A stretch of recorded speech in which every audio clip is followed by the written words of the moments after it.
his research, and also the party manifestos and other correspondence.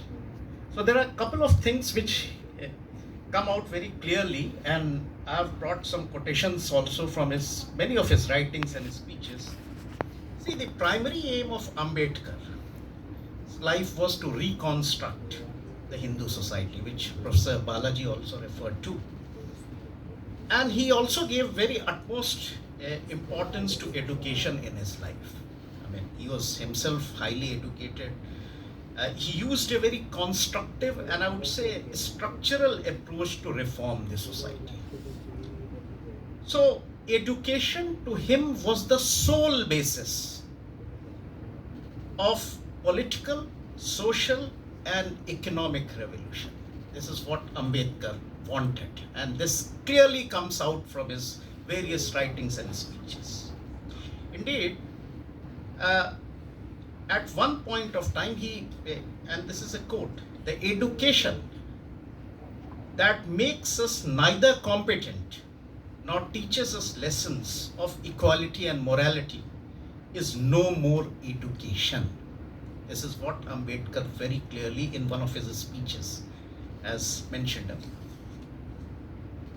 Now, if we have to interpret Ambedkar, there are three principles which very clearly come out in Ambedkar's life.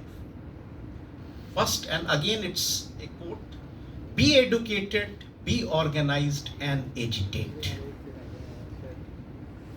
In his view, education is the only process by which men can be self-enlightened.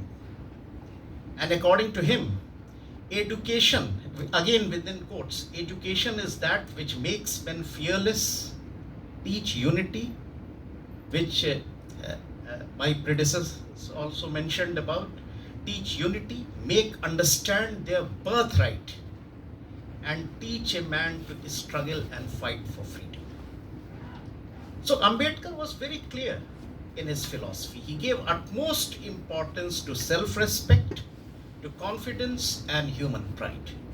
He also wanted to develop qualities like equality, brotherhood, fearlessness, freedom through education. Many of these ideas got translated in the constitution as well. Many ideas still need to be implemented.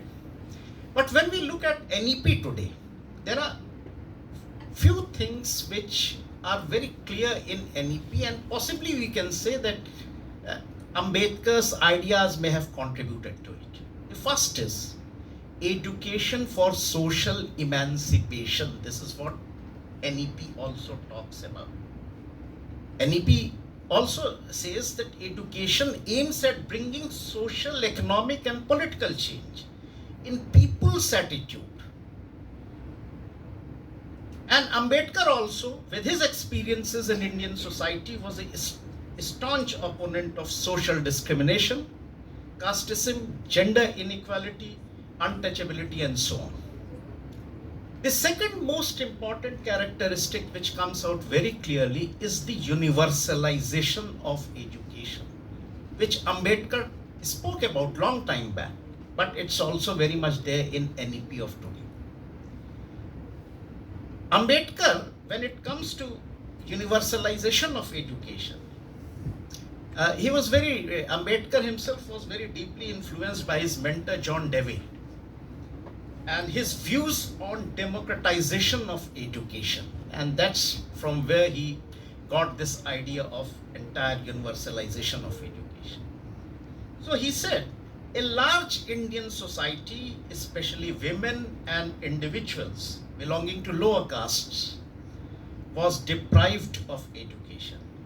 And therefore, Ambedkar clearly, in his writings also, it's coming out very clearly that education is the birthright of every person and nobody can be denied to attain this right.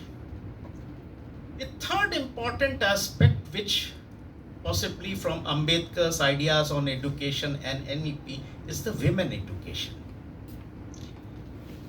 In his speech, and I again quote, this is on 20th July 1942 at Nagpur, Ambedkar said, and within quotes, I measure the progress of a community by the